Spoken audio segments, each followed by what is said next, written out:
สวัสดีจ้ามาแล้วจ้ามาแล้ววันนี้พามากินบักสมแกงหม่วงยำใบ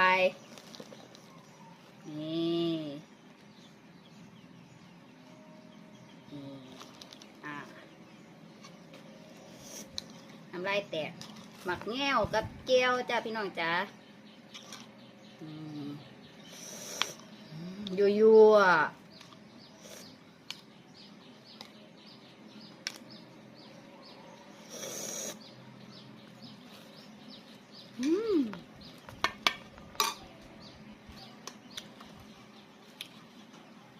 หมักแง่ว